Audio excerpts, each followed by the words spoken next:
그 사람이야? 바로 그 사람이야? 내 아들을 죽인 자?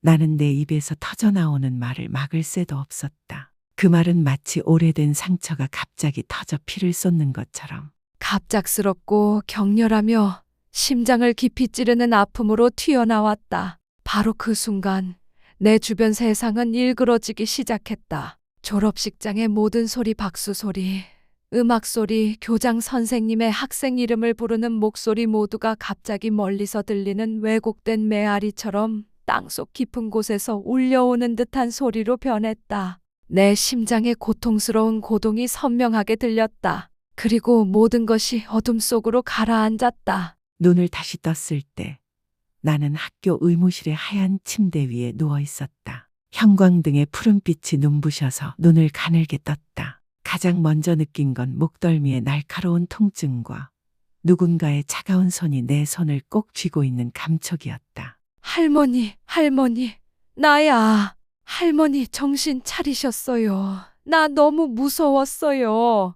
연우였다. 내가 갓 태어났을 때부터 키운 손녀. 그 운명적인 날 부모를 한꺼번에 잃고 내 품에 안겨온 아이. 그녀의 얼굴이 눈앞에 흐릿하게 눈물에 젖어 나타났다. 내 손을 꼭 쥔 채 그녀는 내 뺨에 손을 가져다 대며 되물었다. 할머니, 나 알아보겠어요? 나 연우예요. 나는 살짝 고개를 끄덕이며 참을 수 없는 눈물을 흘렸다. 손녀의 뺨을 만지려 손을 들어보았지만 어깨가 돌덩이처럼 무거웠다. 잠시 후 숨결이 조금 가라앉자 나는 그녀의 손을 꼭 붙잡았다. 연우야, 할머니가 잘못 본 게 아니야. 그 사람이 맞아. 바로 그날 밤 운전했던 사람, 내 부모를 죽이고 도망쳤던 그놈이야. 나는 그녀의 눈빛이 순간 멈추는 것을 보았다. 그 눈빛은 의심이 아니라 충격이었다. 왜냐하면 그녀는 알고 있었다. 나는 그런 일에 대해 거짓말하지 않는다는 걸. 그리고 그녀는 또한 알고 있었다. 내가 지난 20년 넘게 살아온 삶이 얼마나 깊은 집착, 후회 그리고 지울 수 없는 분노로 가득했는지를. 몇 시간 전으로 돌아가 보자. 나는 새벽이 채 밝기 전에 일어났다. 전날 밤 거의 한숨도 자지 못했다. 건강 때문이 아니라 마음이 너무 떨려서였다. 오늘은 내 손녀 갓난아기 때부터 품에 안고 키운 아이 가법대 졸업장을 받는 날이었다. 고아로 태어나 수많은 어려움을 견뎌내며 여기까지 온 아이. 나는 이 순간을 23해 동안 기다려왔다. 나는 가장 아껴두었던 아이보리색 한복을 꺼내 입었다. 아들의 결혼식 날 입었던 옷이다. 머리를 정성껏 빗고 오래된 연분홍 볼터치를 살짝 발랐다. 거울을 보며 나는 스스로에게 말했다. 명자야, 오늘은 특별한 날이다. 울면 안 돼. 나는 미역국을 끓였다. 특별한 음식은 아니지만 내 며느리가 참 좋아하던 음식이고 중요한 날이면 언제나 내가 만들던 음식이다. 가장 연한 소고기를 골라 한 입 크기로 자르고 뼈를 우려낸 국물에 오래 끓여 국물이 맑고 진해질 때까지 정성껏 끓였다. 향이 올라오자 참기름 몇 방울을 떨어뜨렸다. 고소하면서도 향수가 담긴 냄새였다. 따끈한 국이 담긴 그릇 옆에는 내 남편이 남긴 오래된 나무 젓가락이 놓여 있었다. 주방 가득 퍼진 향긋한 냄새와는 달리 내 마음은 무겁기만 했다. 연우가 방에서 나왔다. 검정색의 붉은 테두리가 있는 졸업 예복을 입고 머리를 단정하게 묶은 채 그 얼굴은 막 피어난 꽃처럼 환하게 빛났다. 할머니, 오늘은 내 인생에서 제일 행복한 날이에요. 그녀는 웃으며 나를 안았다. 할머니 꼭 앞줄에 앉아야 해요. 내가 학위 받는 모습 꼭 봐줘야 해요. 할머니 자랑스러울 수 있게. 나는 웃었지만 목이 메어 말을 잇지 못했다. 자랑스럽다니 말로 다 표현할 수 없었다. 내 손에 굳은 살 하나하나가 그 아이를 키운 세월의 증거였다. 하지만 나는 보답을 바란 적 없다. 내가 바라는 건 단 하나, 그 아이가 올곧게 따뜻하게 그리고 누구 앞에서도 고개 숙이지 않고 살아가는 것. 그녀의 부모가 그토록 바랐던 삶처럼. 졸업식은 학교의 큰 강당에서 열렸다. 나는 무대 가까이 있는 세 번째 줄에 앉았다. 손녀와 그녀의 친구들이 환하게 웃는 모습을 보며 나는 마치 긴 여정을 마친 기분이었다. 그리고 그 사람이 나타났다. 그 얼굴. 나는 그 얼굴을 잊었다고 생각했었다. 하지만 꿈속에서도 나타나던 그 얼굴. 깊고 차가운 눈, 어두운 색 넥타이, 단정히 빗은 머리. 그는 무대 위로 올라와 마이크를 잡고 학생들과 학부모를 향해 웃었다. 그는 연설을 시작했다. 여러분은 이 나라의 미래입니다. 정직하고 따뜻하게 살며 정의 앞에 결코 등을 돌리지 마십시오. 그 말은 내 가슴을 찌르는 칼날 같았다. 나는 더 이상 아무 소리도 들리지 않았다. 숨이 끊어질 듯 했고 심장은 미친 듯이 뛰었다. 내 안의 모든 것이 소리쳤다. 안 돼. 그 자는 그런 말을 할 자격이 없어. 나는 일어나려 했었다. 입이 저절로 열렸다. 그 사람이야. 바로 그 사람이야. 내 아들을 죽인 자. 그리고 나는 쓰러졌다. 얘야, 그 사람이야. 바로 그날 밤 내 부모를 죽이고 도망친 자. 그 말을 20년 넘게 감춰온 끝에 입 밖에 낼 수 있을 거라곤 생각하지 못했다. 하지만 그 말은 너무나도 자연스럽게 터져나왔다. 마치 오랫동안 땅속에 묻혀있던 씨앗이 더는 억제할 수 없이 튀어나온 것처럼. 나는 연우의 눈을 바라보았다. 그녀는 충격에 빠진 듯 내 손을 쥔 채로 미세하게 떨고 있었다. 그녀는 바로 질문하지도 부정하지도 않았다. 나는 알 수 있었다. 그녀는 이해하려 노력하고 있었다. 그리고 나도 알고 있었다. 내가 방금 내뱉은 말은 단지 진실일 뿐만 아니라 이제 막 시작된 고된 여정의 시작이라는 것을. 우리는 오랜 시간 말없이 앉아 있었다. 어지러움은 여전히 남아 있었지만 내 마음은 그 어느 때보다도 가벼웠다. 수십 년 동안 나는 한 번도 이런 이야기를 꺼내지 못했다. 잊으려 했었다. 스스로에게 말하곤 했다. 그냥 살아야 해. 손녀를 위해서. 하지만 솔직히 말하면 나는 단 한 번도 진심으로 잊은 적이 없었다. 그날 밤 연우가 잠든 후 나는 혼자 방 안에 앉아 있었다. 오래된 나무장과 준호 부부의 영정이 놓인 작은 제단, 그리고 바닥 밑에 숨겨둔 은색 철제 상자가 있는 작은 방이었다. 그 상자 안에는 내가 절대 열지 못하면서도 결코 버릴 수도 없었던 것들이 들어있었다. 나는 열쇠로 상자를 열었다. 오래된 종이들이 가지런히 들어있었다.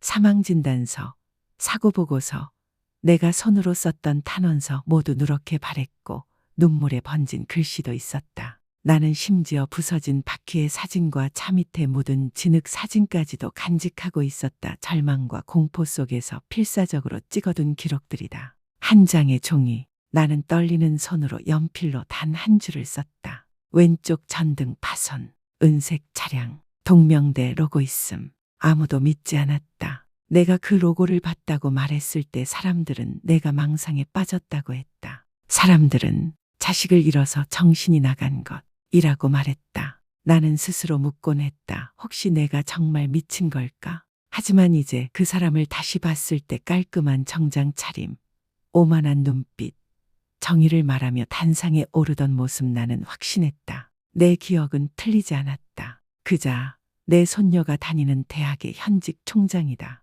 다음 날 아침 가벼운 비가 내렸다. 나는 우산을 손에 들고 현관으로 나가 회색 하늘을 올려다보았다. 내 안에 무언가가 바뀌어 있었다. 더 이상은 체념하거나 참는 감정이 아니었다. 그것은 확신이었다. 마치 오랜 마비 끝에 내 두 다리를 다시 찾은 것처럼. 집 안으로 돌아왔을 때 연우는 책상 앞에 앉아 있었다. 잠옷 대신 흰 셔츠에 회색 가디건을 입고 머리를 낮게 묶은 채였다. 어젯밤 이후 잠을 자지 못한 듯 보였다. 눈은 아직 붉었지만 표정은 더 이상 혼란스럽지 않았다. 진지하고 단단했다. 그녀는 컴퓨터 화면을 집중해서 들여다보고 있었다. 나는 천천히 다가가 그녀의 어깨에 손을 얹었다. 그녀가 고개를 돌려 나를 바라보았다. 할머니. 나는 그녀 맞은편에 앉고는 밤새 끌어안고 있던 서류가 들어있는 낡은 봉투를 꺼내 주머니에서 꺼냈다. 예전에 내가 할머니에게 물었었지. 왜 우리 부모님은 죽었는데 아무도 벌을 받지 않느냐고. 그녀는 고개를 끄덕였다. 나는 목이 메어 쉰 목소리로 말을 이었다. 그땐 말 못했어. 내가 그럴 힘이 없다고 생각했거든. 하지만 지금은 너는 다 컸고 훌륭하게 자랐고 나는 더는 기다릴 시간이 없어. 나는 봉투를 그녀에게 건넸다. 그녀는 손을 떨며 봉투를 열었다. 안에 있는 종이들을, 사진들을 하나하나 조심스럽게 읽었다. 긴 침묵 끝에 그녀는 고개를 들었다. 그 눈빛은 이제 더 이상 손녀의 눈빛이 아니었다. 법률가의 눈이었다. 할머니, 이걸 23년 동안이나 간직하고 계셨어요. 그래, 언젠가 나와 함께 진실의 끝까지 갈 만큼 강한 사람이 나타나기를 바랐거든. 할머니는 뭘 하고 싶으세요? 난 너와 함께 이 사건을 다시 열고 싶어. 그 자가 책임을 지게 하고 싶어. 내 부모를 위해서만이 아니야. 너를 위해서도.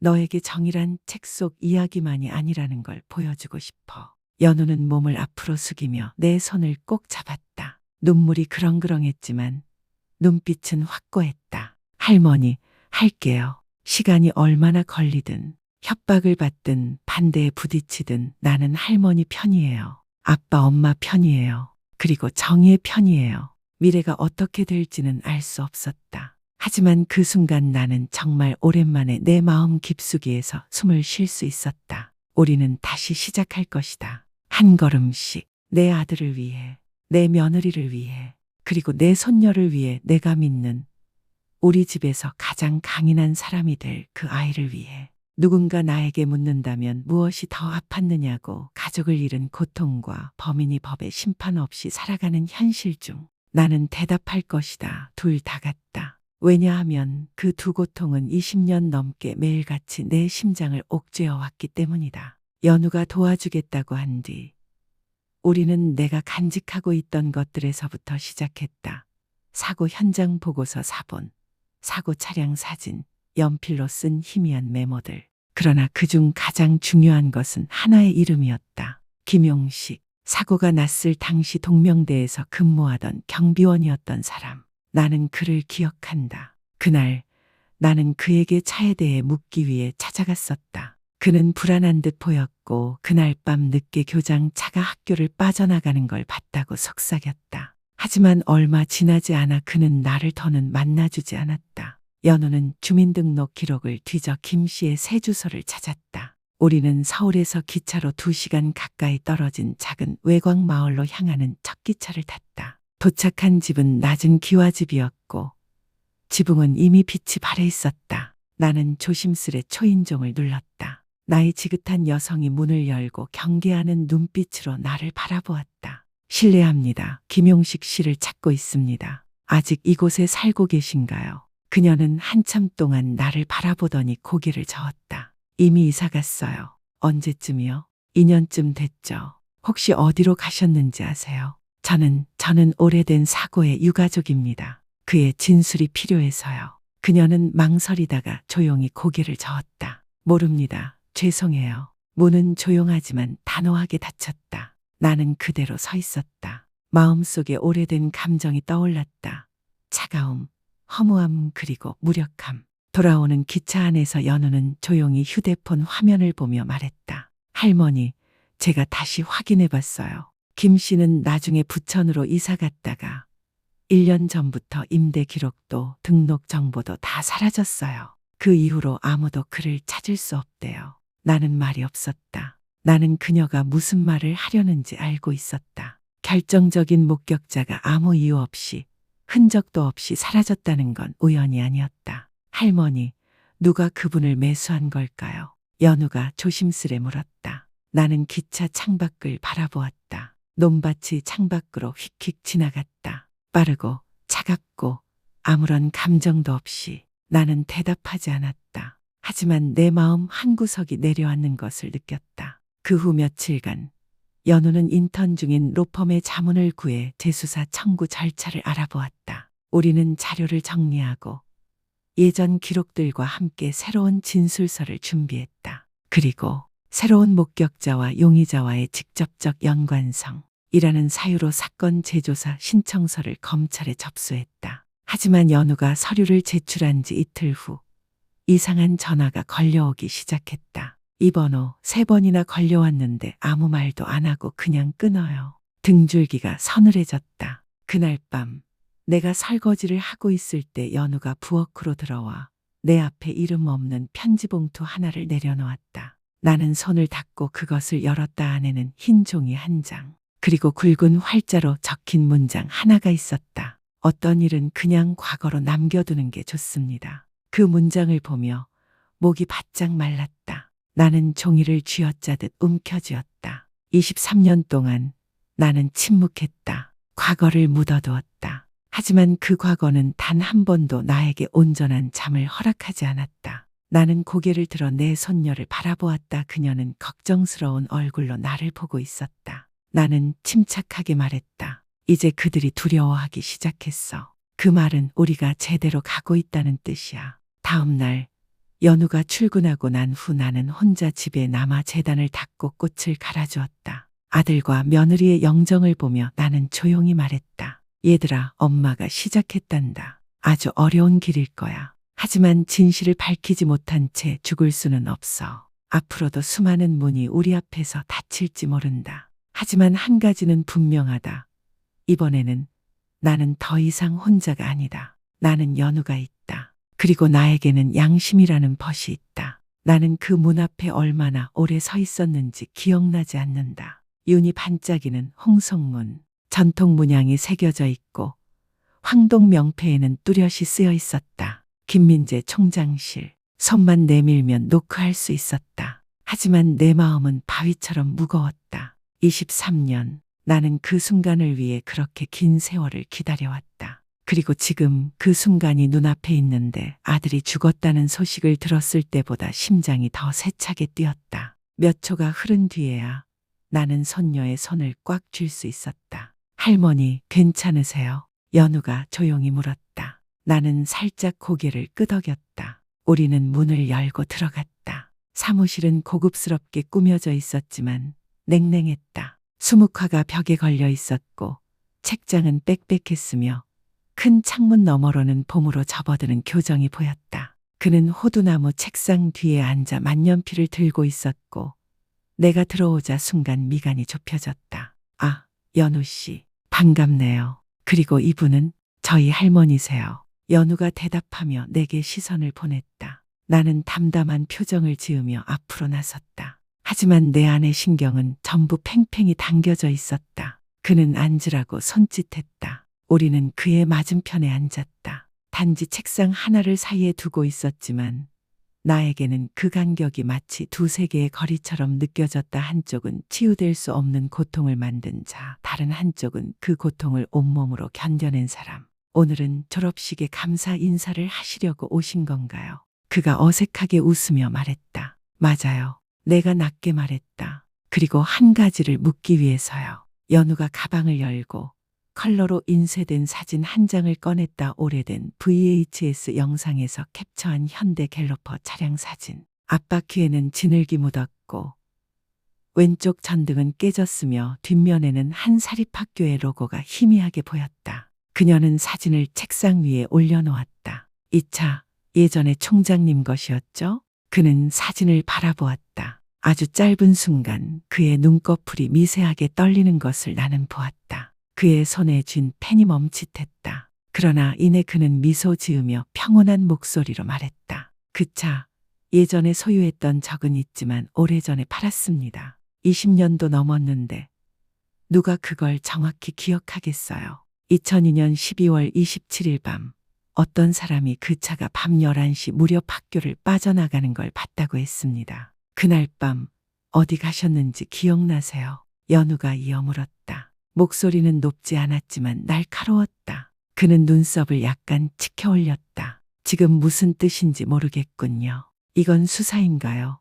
농담인가요? 나는 그의 말을 막았다. 나는 그의 눈을 똑바로 바라보며 그 어떤 때보다 확신에 찬 목소리로 말했다. 농담도 수사도 아닙니다. 이건 마주함입니다. 나는 준호의 어머니입니다. 그날 밤 사고로 죽은 아이의 엄마입니다. 그는 굳었다. 눈동자가 깜빡였다. 그 이름은 그도 기억하고 있을 것이다. 유감입니다. 그가 낮은 목소리로 말했다. 하지만 저는 그 일과 무관합니다. 그 사고는 이미 오래전에 종결된 사건입니다. 맞아요. 경찰이 종결시켰죠. 아무도 추가 수사를 하지 않았으니까요. 목격자도 갑자기 사라졌고 사건 기록은 이상하게 빨리 닫혔어요. 나는 주머니에서 봉투 하나를 꺼냈다. 내가 오랫동안 간직해온 서류 복사본들. 그리고 저는 당신이 그 이유를 잘 알고 있다고 믿습니다. 그는 아무 말도 하지 않았다. 시선을 돌리지도 않았다. 그냥 가만히 앉아 있었다. 이때 연우가 또 다른 서류 뭉치를 책상 위에 올려놓았다. 우리는 중앙지검에 사건 재조사 신청을 제출했습니다. 새로운 증거가 있고 협조하겠다는 목격자도 있습니다. 동명대에서 일했던 경비원입니다. 우리가 그분을 찾았습니다. 그는 움찔했다. 짧은 순간이었지만 나는 확실히 봤다. 그 반응은 결백한 사람의 반응이 아니었다. 당신들 나한테 뭘 할 수 있다고 생각하죠? 그의 목소리는 흔들리기 시작했다. 나는 이 학교의 총장입니다. 당신들은 지금 명예훼손을 하고 있어요. 고소할 수도 있어요. 하세요. 나는 단호하게 말했다. 나는 당신이 법정에 서는 걸 보고 싶어요. 그 정장 뒤에, 그 명성 뒤에, 그 돈 뒤에 숨지 못하게. 나는 자리에서 일어났다. 심장은 여전히 빠르게 뛰고 있었지만 더는 떨리지 않았다. 나는 살짝 고개를 숙이고 등을 돌렸다. 안녕히 계세요, 김 총장. 진짜 정의가 남아있는 그 자리에서 다시 뵙죠. 건물을 나서자 봄바람이 얼굴에 부딪혔다. 시원했다. 나는 연우의 손을 꼭 잡았다. 그녀의 손은 여전히 차가웠지만 그 눈빛은 타오르는 불처럼 강렬했다. 할머니, 우리는 혼자가 아니에요. 제 친구들, 동료들, 아무도 그 사람을 더 이상 숨기게 두지 않을 거예요. 나는 고개를 끄덕였다. 고맙다. 연우야, 평생을 기다린 이 일을 함께 해줘서. 나는 알았다. 오늘 이 만남 이후 모든 것이 달라질 거라는 걸. 그는 반격할 것이다. 우리를 침묵시키려 온갖 수단을 쓸 것이다. 하지만 그것은 오히려 우리 길이 옳다는 증거였다. 그리고 이번에는 나는 절대 물러서지 않을 것이다. 나는 한때 이렇게 생각했다. 진실을 말하고 나면 마음이 가벼워질 거라고. 하지만 아니다. 진짜 고통은 그 순간부터 시작되었다. 그와 마주한 지 사흘 뒤 모든 것이 뒤틀리기 시작했다. 연우의 휴대폰에는 익명의 문자들이 쏟아지기 시작했다. 그중 일부는 읽는 이의 심장을 찢는 칼날 같았다. 너 인턴 변호사 타이틀이나 잘 지켜라. 깊이 파지 마라. 내 집안 전체가 평온히 못 살게 될 거다. 어느 아침 연우가 출근하려고 집을 나섰다가 금세 되돌아왔다. 그녀의 얼굴은 창백했고 손에는 컬러 인쇄물이 여러 장 들려 있었다. 대문 앞에 뿌려져 있던 전단지들이었다. 나는 그것들을 주워들었다. 익명의 전단지들이었고 그 위에는 내 손녀의 사진과 함께 중상모략이 적혀 있었다. 미래의 변호사인가, 복수심에 미친 괴물인가, 연우 우수한 학생인가, 정신질환자의 손녀인가. 나는 숨이 멎는 줄 알았다. 나는 알았다. 그가 반격하기 시작했다. 총이나 칼이 아니라 여론으로, 언론으로, 우리를 의심의 구덩이로 밀어넣는 방식으로.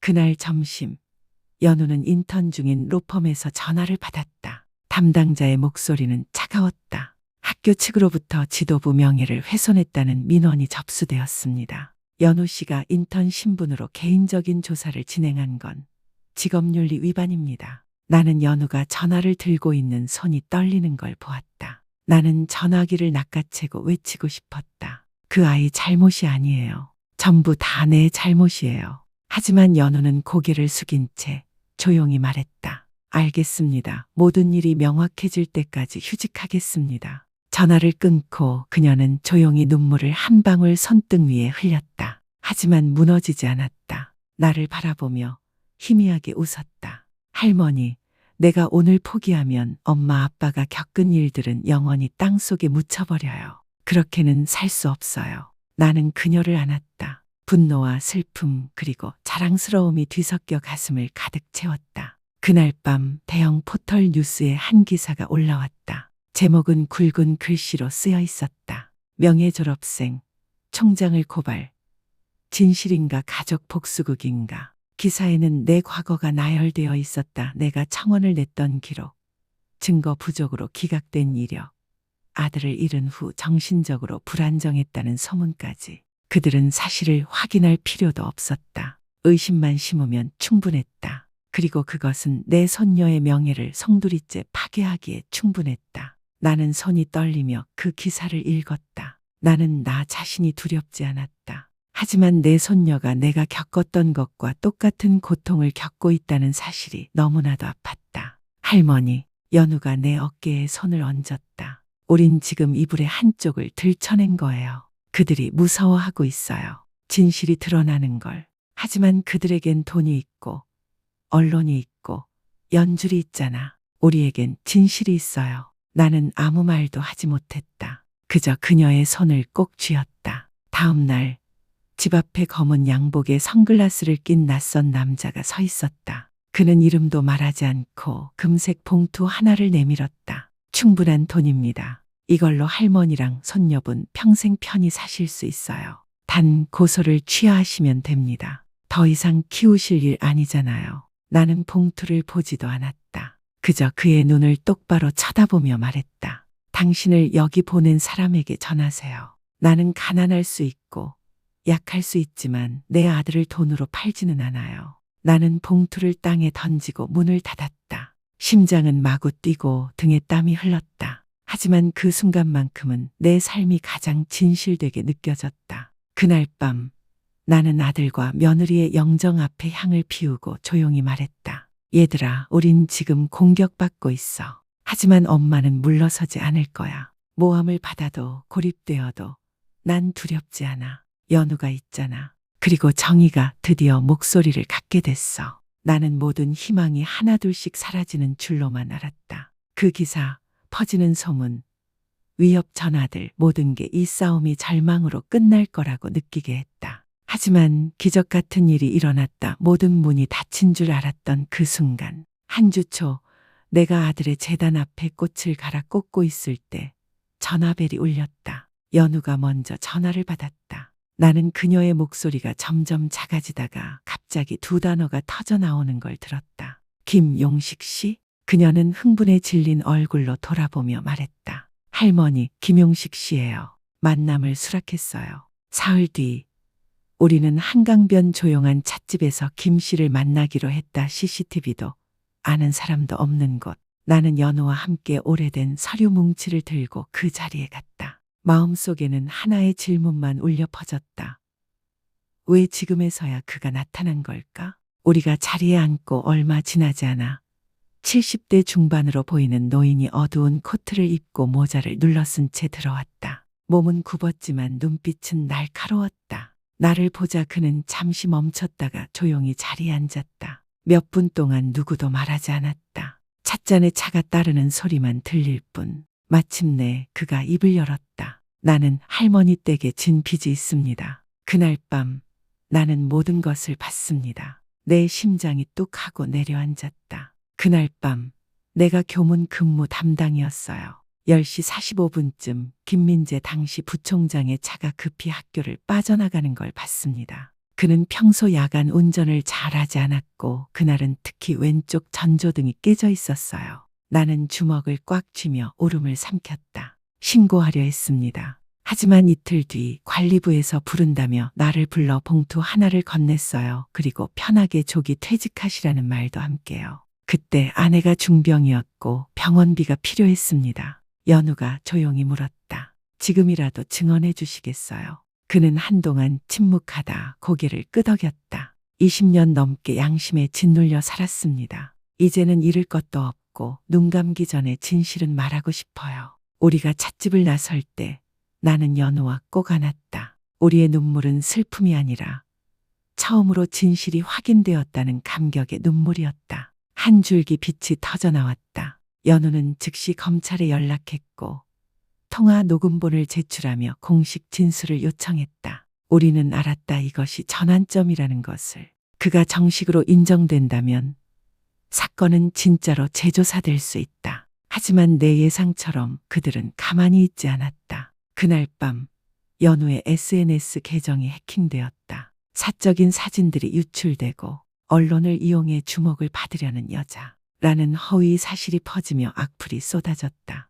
그리고 곧바로 대한변호사협회에 윤리위반이라며 인턴 정지 요청이 접수되었다. 나는 분노가 아니라 두려움의 냄새를 맡았다. 그들은 이제 진심으로 두려워하고 있었다. 그리고 권력이 흔들릴 때 가장 날카로운 발톱을 꺼낸다. 다음 날 아침 김용식 씨에게 전화가 왔다. 목소리는 공포로 떨리고 있었다. 나 지금 감시당하고 있어요. 누가 우리 집 쓰레기 뒤지고 차 타이어를 찢어놨어요. 나는 괜찮지만 그들이 내 손주를 협박했어요. 그는 친구의 도움으로 안전한 곳으로 옮기겠다고 했다. 전화를 끊기 전 그는 마지막 말을 남겼다. 내가 어떻게 되든 그 녹음은 써요. 그건 진실입니다. 절대 그 진실이 나와 함께 죽게 두지 마세요. 그날 밤 나는 제단 앞에 앉아 두 손을 모았다. 큰 걸 바란 건 아니다. 단지 진실이 숨 쉴 수 있기를, 왜곡되지 않기를, 권력의 도구로 전락하지 않기를 바랐다.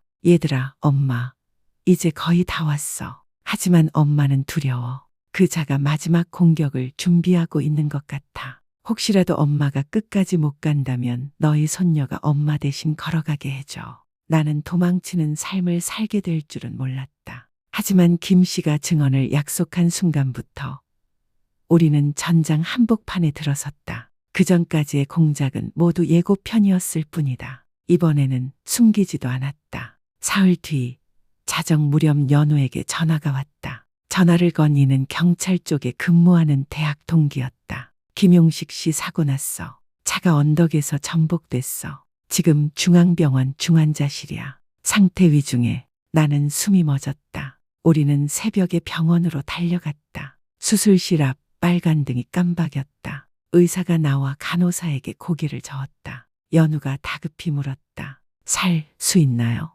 살아 있습니다. 하지만 깊은 혼수 상태입니다. 뇌 손상, 갈비뼈 골절, 회복 시점은 알 수 없습니다. 나는 벤치에 주저앉았다. 심장이 미친 듯이 뛰었다. 그리고 확신했다. 이것은 단순한 사고가 아니다. 이것은 경고다. 입을 다물지 않으면 끝장내겠다는 메시지였다. 다음 날 또 다른 기사가 올라왔다. 이번에는 연우가 아니라 나를 겨냥했다. 아들의 죽음에 사로잡힌 여인, 언론을 도구 삼은 사적 복수인가. 그들은 나를, 망상에 집착한 여자, 정신과 진료를 받은 과거가 있는 여성, 흥분 상태로 폭력성을 보이는 노인이라 묘사했다. 나는 화가 나지 않았다. 단지 아팠다. 내가 아닌 진실 자체가 그들의 손에 의해 무너지고 있었다. 그날 오후 연우는 비밀리에 연락을 받았다. 김 씨의 녹음 파일 유일한 증거였던 그 USB 그녀가 회의 중일 때 컴퓨터에서 삭제되었다.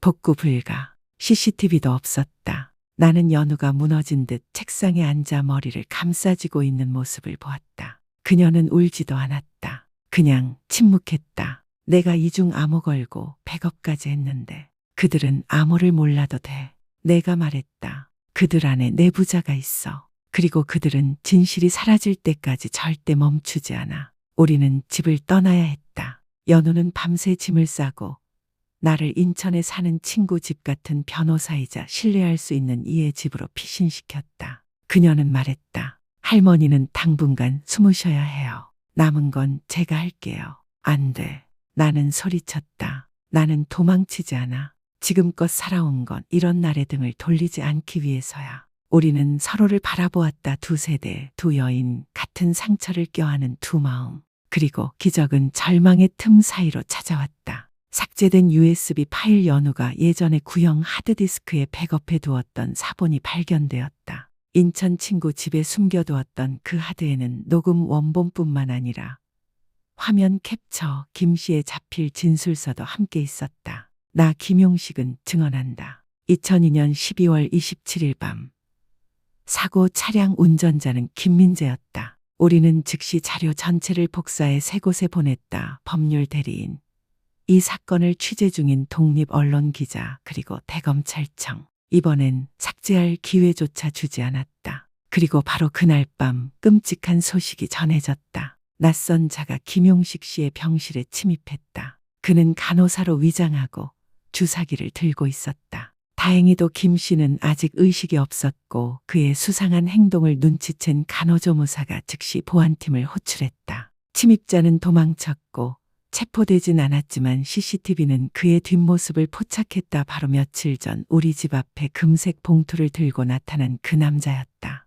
연우는 한참 동안 침묵했다. 그리고 나를 바라보며 말했다. 할머니, 이제 우리 모든 걸 공개해야 할 때인 것 같아요. 더는 숨기면 안 돼요. 어둠에 삼켜지기 전에 빛 속으로 끌어내야 해요.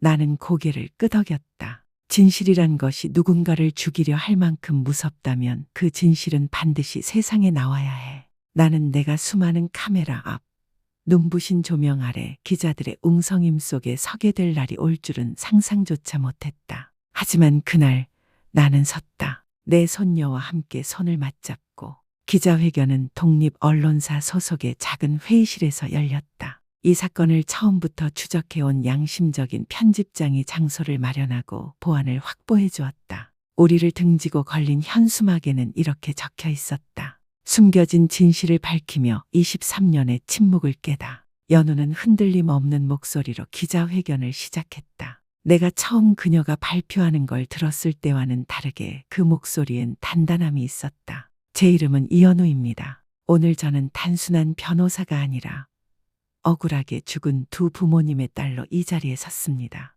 저는 그리고 저희 할머니는 지난 1년간 그분들을 위한 정의를 찾기 위해 싸워왔습니다. 그리고 더 이상 말할 수 없는 이들을 대신해 싸우고 있습니다. 그녀는 증거들을 제시했다. 김용식 씨의 녹취 파일, 자필 진술서, 사고 차량 사진, 그리고 당시 수사 외압에 관한 정황 자료들. 하나하나 또렷하고 냉정하게 설명했다. 감정은 억눌렀고 논리는 날카로웠다. 마치 법정에서 대형 사건을 변호하는 변호사처럼. 내 차례가 되자 나는 천천히 연단으로 나섰다. 양손으로 마이크를 꽉 쥐고 카메라를 바라보며 말했다. 나는 준호의 어머니입니다. 아들이 죽던 그 밤 아무도 나를 피해자라 부르지 않았습니다. 사람들은 나를 과격하다고 했고 미쳤다고 했고 입 다물 줄 모르는 여자라 했습니다. 하지만 오늘 나는 여기 서 있습니다. 동정을 구하려는 것이 아닙니다. 단지 말하고 싶었습니다. 진실은 죽지 않았다고. 진실은 그저 말할 용기를 기다릴 뿐이라고.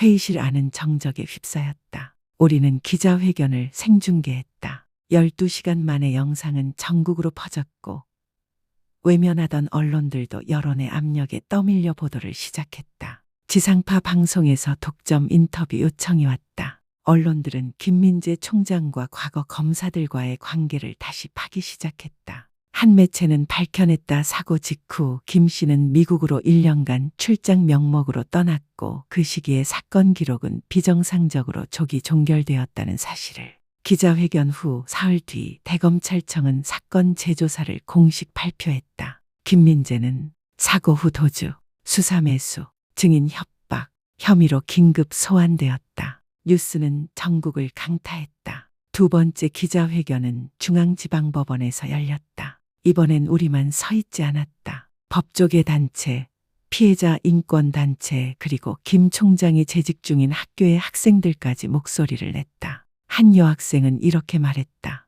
우리 학교 총장이 한 가족을 죽였다는 사실이 밝혀진다면 이 학교는 교육이란 이름을 가질 자격이 없습니다. 그날 나는 재판 첫날의 방청석 맨 앞줄에 앉아 있었다. 김 씨는 죄수복을 입고 고개를 숙인 채 법정으로 끌려 들어왔다. 이제 더 이상 그에게는 양복도 오만한 미소도 없었다. 나는 그를 바라보며 더는 증오가 아닌 안타까움만이 남아 있었다. 그는 명예와 권력을 택했다. 처음부터 진실을 마주할 수 있었음에도 재판장은 선언했다. 수사 목적의 6개월 구속, 형사 기소 가능성 높음, 사건 은폐, 직권남용, 증인 협박 등 혐의에 대해 수사 확대. 나는 손녀의 손을 꼭 잡았다. 그녀는 나를 보며 눈물이 그렁그렁한 채 말했다. 할머니, 우리 해냈어요. 하지만 나는 안다. 이 여정은 단순히 해냈다는 말을 듣기 위한 것이 아니었다. 사람들에게 보여주기 위한 것이었다. 시간이 얼마나 흘렀든 권력이 얼마나 강하든 정의는